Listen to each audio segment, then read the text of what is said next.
Innal hamdalillahi nahmaduhu wa nasta'inuhu wa nastaghfiruh wa na'udzu billahi min syururi anfusina wa min sayyiati a'malina may yahdihillahu fala mudhillalah wa may yudlil fala hadiyalah. Asyhadu an la ilaha illallah wahdahu la syarikalah wa asyhadu anna Muhammadan abduhu wa rasuluhu alladzi la nabiyya ba'da.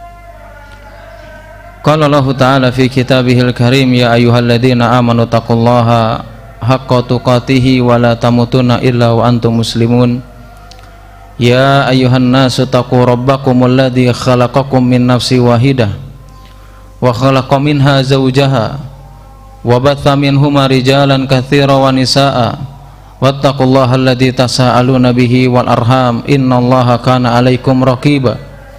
Ya ayyuhalladzina amanu taqullaha wa qulu qawlan sadida yuslih lakum a'malakum wa yaghfir lakum dzunubakum wa may yuti'illaha wa rasulahu faqad faza fawzan 'azima. Ma ba'du, fa inna asdaqal hadithi kitabullah wa khairul hadi hadi Muhammadin sallallahu alaihi wasallam wa syarrul umuri muhdatsatuha wa kullu muhdatsatin bid'ah wa kullu bid'atin dhalalah wa kullu dhalalatin finnar.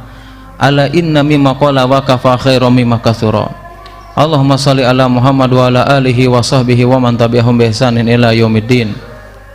Alhamdulillah, segala puji hanya milik Allah Subhanahu wa taala. Salawat dan salam tidak lupa senantiasa kita curahkan kepada nabi kita Nabi Muhammad sallallahu alaihi wasallam beserta keluarganya, sahabatnya, tabi'in, tabi'ut tabi'in, dan kepada para pengikutnya yang senantiasa istiqomah berpegang teguh di atas sunnahnya Nabi sallallahu alaihi wasallam. Bahwasanya Allah Subhanahu wa taala di antara hikmah mengutus nabi kita Nabi sallallahu alaihi wasallam dengan mengutusnya Rasulullah sallallahu alaihi wasallam, Allah Subhanahu wa taala mengeluarkan manusia dari gelapnya kesyirikan menuju tauhid. Dan dengan diutusnya Rasulullah sallallahu alaihi wasallam, Allah Subhanahu wa taala mengeluarkan manusia dari gelapnya kejahilan menuju cahaya ilmu yang bersumber daripada Al-Qur'an dan sunnah Nabi sallallahu alaihi wasallam. Dan dengan diutusnya Rasulullah sallallahu alaihi wasallam, Allah Subhanahu wa taala mengeluarkan manusia dari gelapnya kemaksiatan menuju cahaya ketaatan dan keimanan kepada Allah Subhanahu wa taala. Maka jikalau kita mengetahui sebagaimana yang dikatakan oleh Abu Bakrah radhiyallahu taala anhu, jikalau kita mengetahui salah satu hikmah dan tujuan diutusnya Rasulullah SAW untuk mengeluarkan manusia dari gelapnya kesyirikan menuju cahaya tauhid, maka tidak pantas bagi kita mengambil petunjuk selain daripada yang datang dari Rasulullah SAW. Sebagaimana kita ketahui dalam salah satu firman Allah Subhanahu wa taala dalam surat Al-Bayyinah ayat yang terakhir, Allah Subhanahu wa taala menjelaskan di antaranya beberapa ganjaran yang diberikan oleh Allah Subhanahu wa taala dan bukti seseorang memiliki ketakwaan kepada Allah Subhanahu wa taala. Bahkan dalam ayat tersebut Allah Subhanahu wa taala menjelaskan di antara sebab seseorang mendapatkan keridhaan dari Allah Subhanahu wa taala. Dalam ayat tersebut dijelaskan bahwasanya jazaohum inda rabbihim jannatu adnin tajri min tahtihal anhar, bahwasanya balasan yang akan diberikan oleh Allah Subhanahu wa taala berupa surga yang di dalamnya disediakan berbagai kenikmatan yang disediakan oleh Allah Subhanahu wa taala, khalidina fiha abada, dan mereka di dalamnya menjalaninya, menikmatinya secara abadi, secara kekal untuk menikmati kenikmatan Allah Subhanahu yang diberikan oleh Allah Subhanahu wa taala. Kenapa mereka bisa masuk ke dalam surganya Allah? Kenapa mereka bisa menikmati berbagai kenikmatan yang disediakan oleh Allah Subhanahu wa taala? Bahkan mereka mendapatkan keridhaan, bahkan mereka abadi di dalamnya. Ternyata Allah Subhanahu wa taala menjelaskan adalah orang-orang yang khasyah, orang yang memiliki rasa takut kepada Allah, orang yang mengenal Allah Subhanahu wa taala dengan baik, dan dengan rasa takutnya orang tersebut menjalankan ketaatan kepada Allah Subhanahu wa taala. Bukti seseorang memiliki ketakwaan yang betul-betul memiliki ketakwaan kepada Allah, orang yang betul-betul bertakwa kepada Allah Subhanahu wa taala adalah orang yang dia mengenal Allah, kemudian dia memiliki rasa takut kepada Allah Subhanahu wa taala, kemudian rasa takut tersebut mendorong dia untuk melakukan berbagai ketaatan yang diperintahkan oleh Allah. Allah Subhanahu wa taala dalam surat An-Nahl ayat 50 menjelaskan kepada kita, yakhafuna rabbahum min fawqihim wa yaf'aluna ma yu'marun. Di antara tanda orang yang bertakwa, yang mereka akan masuk surganya Allah Subhanahu wa taala, mereka kekal di dalamnya, adalah mereka yang memiliki rasa takut kepada Allah. Yakhafuna min rabbihim min fawqihim. Mereka memiliki rasa takut kepada Allah, merasa diawasi oleh Allah Subhanahu wa taala. Kemudian ketika mereka tertanam rasa takut yang ada dalam hatinya, wa yaf'aluna ma yu'marun, mereka menjalankan apapun perintah yang diperintahkan oleh Allah Subhanahu wa taala. Inilah di antara ciri orang yang betul-betul memiliki ketakwaan kepada Allah, adalah orang yang memiliki rasa takut, kemudian mereka menjalani berbagai syariat yang diperintahkan oleh Allah Subhanahu wa taala dan Rasulnya.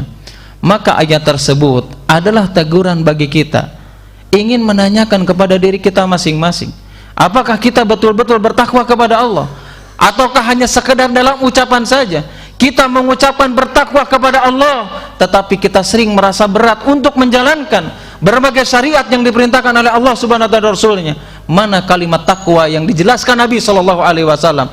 Bahkan Nabi menjelaskan kepada kita, at-taqwa hahuna, takwa adalah di dalam hati kita masing-masing, yaitu adalah rasa takut yang mendorong kita untuk menjalankan berbagai perintah yang diperintahkan oleh Allah Subhanahu wa taala atau melalui lisannya Nabi sallallahu alaihi wasallam. Yang jadi pertanyaan, apa yang menjadikan kita memiliki rasa takut kepada Allah? Jelas kita mengetahui adalah ketika kita mengenal Allah.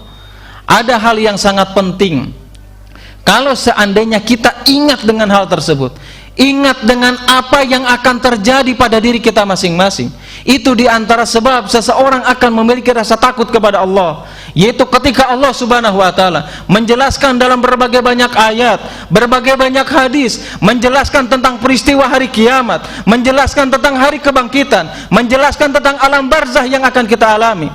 Kalau kita ingat dengan semuanya itu, kita akan memiliki rasa takut kepada Allah Subhanahu wa taala. Tetapi ternyata apa? Karena kita lebih cinta dengan dunia, kita lebih memenuhi syahwat kita, lebih mengikuti ajakan daripada setan untuk memenuhi syahwat kita masing-masing. Kita lebih fokus kepada dunia, bahkan anak kita melalaikan, istri kita melalaikan, sehingga kita lupa bahwasanya kita akan kembali kepada Allah Subhanahu wa taala. Bahwasanya kita lupa ada momen, ada peristiwa yang sangat dahsyat, yang bahkan Nabi sallallahu alaihi wasallam, bahkan para sahabat Nabi sallallahu alaihi wasallam, kalau ingat dengan peristiwa tersebut, mereka tidak akan pernah merasakan tenang dalam hidupnya. Kita tahu Abu Hurairah radhiyallahu taala anhu, banyak para ulama menjelaskan bagaimana keadaan Abu Hurairah radhiyallahu taala anhu, bagaimana keadaan Hasan Al-Basri ketika ingat dengan dosa dan kemaksiatannya. Mereka senantiasa menangis di malam hari, sampai orang-orang di sekitarnya mendengar tangisan Hasan Al-Basri. Sampai mereka bertanya, kenapa engkau menangis? Apa yang engkau tangisi? Hasan Al-Basri mengatakan, aku nangis ingat dengan satu dosa. Bagaimana dengan kita yang selama ini hidup, bahkan kita senantiasa melakukan dosa dan kemaksiatan. Kita nggak pernah takut dengan dosa dan kemaksiatan. Kita nggak pernah ingat bahwasanya kita akan kembali di hadapan Allah. Abu Hurairah radhiyallahu taala anhu, ketika beliau sakit dalam keadaan, atau sakit ketika menjelang ajalnya, menjelang wafatnya, beliau meneteskan air mata. Orang-orang sekitarnya pun bertanya, kenapa engkau menangis? Apa yang menjadikan engkau menangis, wahai Abu Hurairah? Kita tahu keimanan Abu Hurairah, kita tahu keimanan yang dimiliki Abu Hurairah radhiyallahu taala anhu. Kita tahu beliau memiliki kedudukan yang tinggi di sisi Allah Subhanahu wa taala. Bahkan beliau di antara sahabat yang banyak meriwayatkan hadis Nabi SAW. Tapi beliau menangis ketika sakit menjelang ajalnya tiba. Ketika orang-orang di sekitarnya tahu Abu Hurairah akan nanya, kenapa engkau menangis? Apa yang menjadikan engkau menangis? Kemudian Abu Hurairah radhiyallahu taala mengatakan, aku menangis bukan karena aku akan meninggalkan dunia. Aku menangis bukan karena aku akan meninggalkan kalian. Yang aku tangisi, yang menjadikan meneteskan air mata pada mataku, kata Abu Hurairah radhiyallahu taala anhu, bahwasanya aku ingat betapa berat, betapa panjangnya perjalanan yang akan aku lalui ketika aku dipanggil di hadapan Allah Subhanahu wa taala. Dan aku sadar, kata Abu Hurairah, Aku sadar betapa sedikitnya perbekalan aku untuk menjalani kehidupan yang panjang itu sampai dibangkitkan di hadapan Allah Subhanahu wa taala. Bahkan kata Abu Hurairah, dan aku tidak mengetahui, bisa jadi sore ini aku harus mendaki, apakah aku harus mendaki surga ataupun nerakanya Allah Subhanahu wa taala, dan aku tidak pernah mengetahui di mana tempat terakhir yang akan aku daki dan aku pijak. Itu di antara kisah para ulama terdahulu. Bahkan Nabi SAW, beliau senantiasa ketika ingat dengan hari akhirat, ingat dengan pertemuan dengan Allah Subhanahu wa taala, tidak jarang Nabi SAW meneteskan air matanya. Yang menjadikan kita lalai adalah kita disibukkan dengan dunia atau disibukkan dengan sesuatu yang tidak pernah bermanfaat, baik urusan dunia atau apapun itu yang tidak menjadikan kita semakin takut kepada Allah Subhanahu wa taala.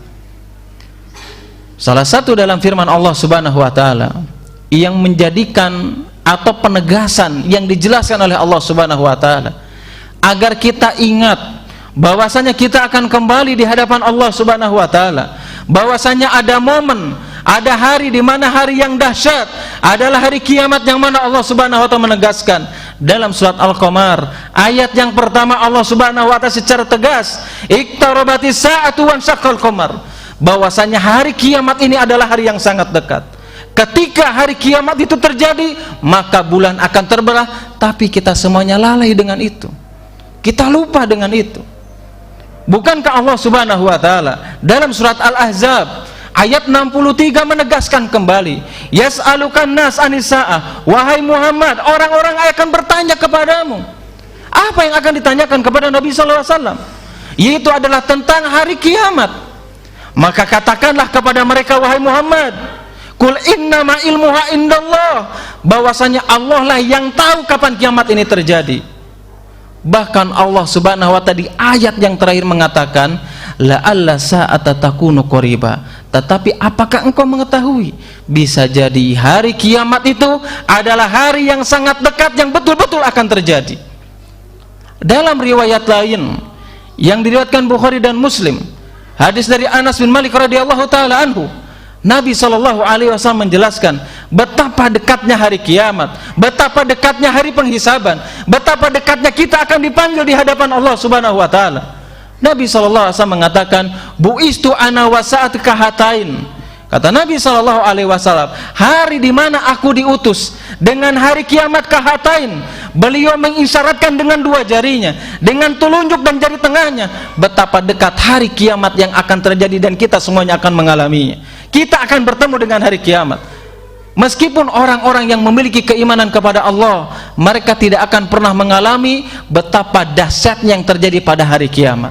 Bukankah kedahsyatannya Allah Subhanahu wa taala menjelaskannya dalam surat Al-Basa? Allah secara tegas kepada kita menjelaskan, fa idza ja'atis sakha yauma yafirul mar'u min akhi wa ummihi wa abi wa sahibatihi wa bani likulli imri'in minhum yauma idzin sanu yughni. Kata Allah Subhanahu wa taala, kalau tiupan sangkakala ini sudah dikumandangkan, sudah ditiupkan oleh malaikat yang diperintahkan oleh Allah Subhanahu wa taala, yang mana suaranya bisa merusak telinga kita, bahkan bisa mematikan kita. Yafirul mar'u yauman wa idza ja'atis saha yauma yafirul mar'u min akhi. Ketika sangkakala itu ditiupkan, maka manusia mereka akan lari, akan meninggalkan saudaranya, akan meninggalkan orang tuanya meninggalkan anaknya. Bahkan sahabat-sahabat yang selama ini dekat dengan kita, mereka pun akan meninggalkan kita, saking dahsyatnya momen hari kiamat yang akan dialami oleh kita semuanya. Tapi kita nggak pernah sadar dengan itu. Bukan hanya kiamat yang akan terjadi. Bukankah Nabi SAW menjelaskan dalam riwayat Muslim dan yang lainnya, hadis dari Abu Hurairah radhiyallahu taala anhu menjelaskan kepada kita, ketika kita dibangkitkan di hadapan Allah Subhanahu wa taala, maka kita akan melihat ke arah kanan, tidak ada yang kita lihat kecuali amalan yang pernah kita lakukan. Kita melihat ke sebelah kiri, tidak ada yang kita lihat kecuali amalan yang selama ini kita lakukan. Dan kita ketika melihat ke arah depan, tidak ada yang kita lihat kecuali neraka yang di dalamnya disediakan siksa Allah Subhanahu wa taala. Maka ketika orang yang lalai, orang yang lupa bahwa dia akan dibangkitkan di hadapan Allah, orang yang lupa dengan hari kiamat, mereka akan menyesal ketika Allah Subhanahu wa taala menampakkan neraka di hadapannya. Kalla idza dukkatil ardu dakang daka wa jaa rabbuka wal malaku saffan saffa wa ji'a yauma idzin bi jahannam yauma idzin yatadakkarul insan wa anna lahu dzikra yaqulu ya laitani qaddamtu li hayati.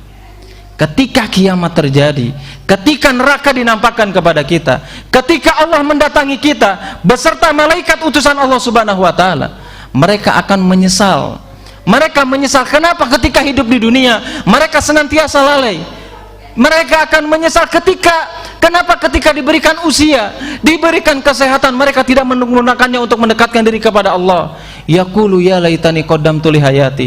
Ya Rabb, kalau seandainya Engkau memberikan kesempatan kepada kami untuk kembali ke dunia, untuk melakukan amalan soleh, maka kami akan melakukannya. Tapi Allah Subhanahu wa taala mengizinkannya. Itulah diantara penyesalan orang-orang yang lalai, orang-orang yang tidak ingat bahwasanya dirinya akan dipanggil di hadapan Allah. Akhirnya apa? Mereka merasakan penyesalan, dan penyesalan tersebut tidak akan sedikit pun berguna ketika dia sudah dipanggil di hadapan Allah Subhanahu wa taala. Aqulu qouli hadza wa astaghfiru wa lakum wa lisairil muslimin innahu was-sami'ul alim.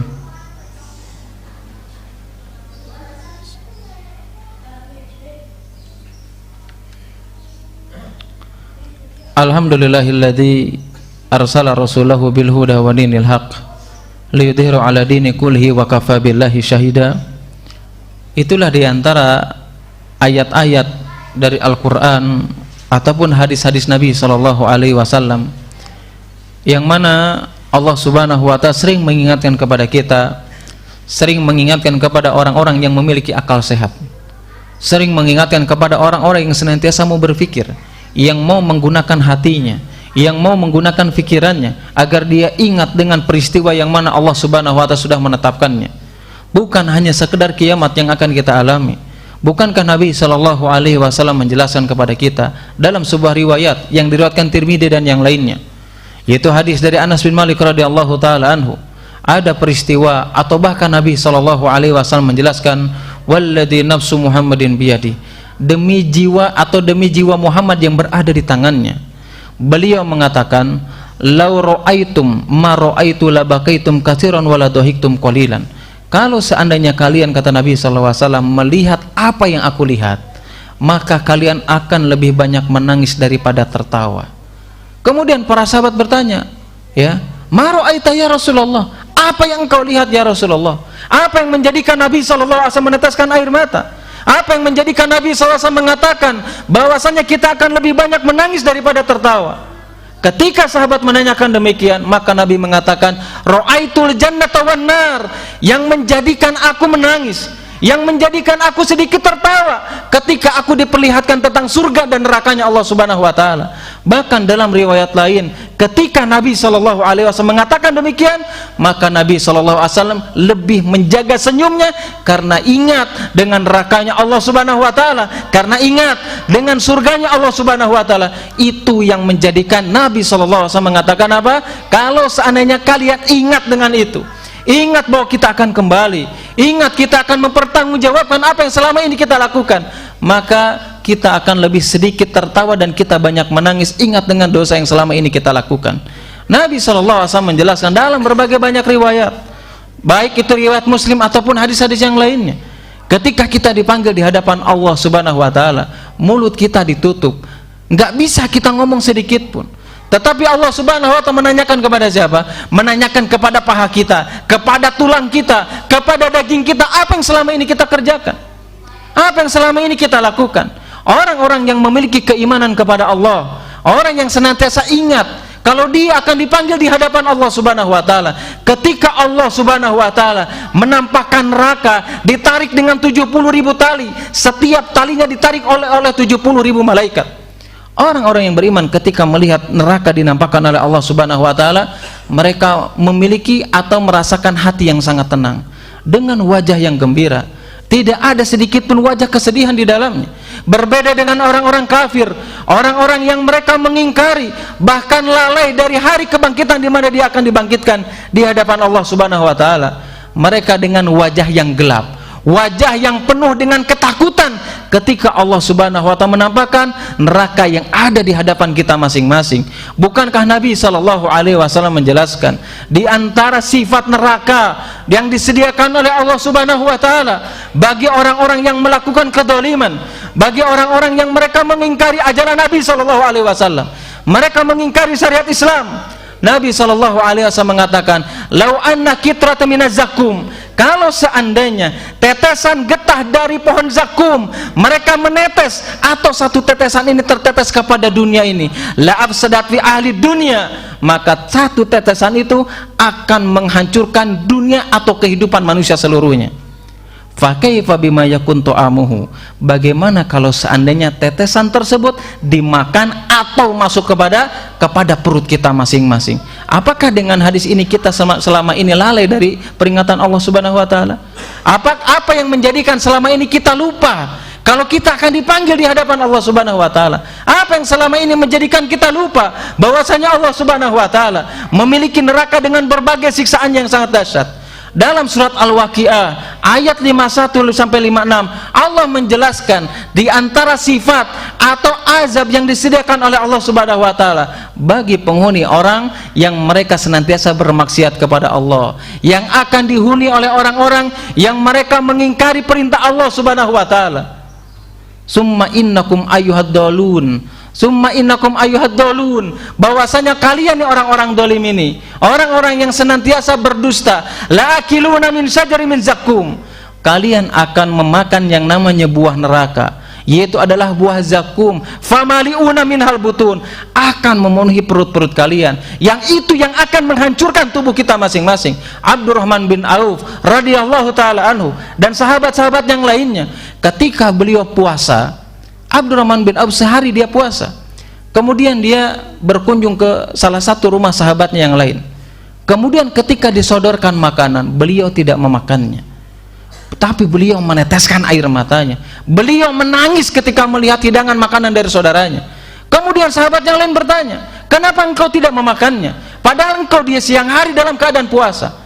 Yang aku ingat, bahwasanya aku ingat dengan apa? Dengan makanan yang disediakan oleh Allah Subhanahu wa taala di neraka kelak, yang itu ketika dimasukkan kepada mulut seseorang akan menghancurkan organ tubuh seseorang. Ini yang menjadikan Abdurrahman bin Auf radhiyallahu taala anhu memiliki rasa takut ketika ingat apa? Ingat dengan hari akhir, hari di mana kita akan dibangkitkan di hadapan Allah Subhanahu wa taala. Kita nggak pernah tahu nasib kita apakah di surga atau di nerakanya Allah Subhanahu wa taala. Yang jelas orang-orang yang senantiasa bersemangat beribadah kepada Allah, orang-orang yang memiliki ketakwaan, yang senantiasa mereka bersemangat untuk menjalankan syariat yang dijelaskan dalam Al-Quran dan sunnah Nabi SAW, maka balasannya adalah surganya Allah Subhanahu wa taala, sebagaimana Allah menjelaskan dalam surat Al-Imran ayat 133 dan 134. Di situ Allah Subhanahu wa taala menjelaskan kepada kita, wasari'u ila magfiratin mir rabbikum wa jannatun arduha samawati wal ard, bahwasanya bersegeralah, bersemangatlah kalian menggunakan waktu kita, menggunakan sisa usia kita, menggunakan kesehatan kita, menggunakan kesempatan kita untuk mendekatkan diri kepada Allah Subhanahu wa taala. Yang mana kalau kita bersemangat menggunakan berbagai kesempatan yang diberikan oleh Allah Subhanahu wa taala untuk beribadah, maka Allah Subhanahu wa taala menyediakan dengan berbagai kenikmatan yang ada di dalam surganya Allah Subhanahu wa taala. Inilah khutbah yang singkat ini, mudah-mudahan bermanfaat khususnya bagi khatib pribadi, umumnya bagi jamaah sekalian. Mudah-mudahan yang singkat ini menjadikan kita memiliki semangat untuk lebih mengenal Allah Subhanahu wa taala, untuk lebih mendekatkan diri kepada Allah Subhanahu wa taala, untuk meningkatkan kita semakin takut kepada Allah Subhanahu wa taala, yang bisa mendorong kita senantiasa menjaga syariat yang diperintahkan oleh Allah Subhanahu wa taala atau melalui lisan Nabi kita Nabi Muhammad sallallahu alaihi wasallam. Innallaha wa malaikatahu yusholluna ala nabi ya ayyuhalladzina amanu shallu alaihi wa sallimu taslima. Allahumma alif baina qulubina wa aslih dzata bainina wa najjina minadh-dhulumati ilan nur wa jannibna al-fawahisha ma dhahara minha wa ma batan. Allahumma ja'alna mubarakan fi asma'ina wa qulubina wa dzurriyyatina wa tub alaina innaka anta tawwabur rahim. Allahumma ansuril muslimina fi kulli makan, Allahumma ansuril muslimina fi Turkiya wa fi kulli makan, Allahumma ansuril muslimina fi Turkiya fi Suriya wa fi kulli makan ya rabbal alamin. Rabbana atina fid dunya hasanah wa fil akhirati hasanah wa qina adzabannar wa aqimis shalah.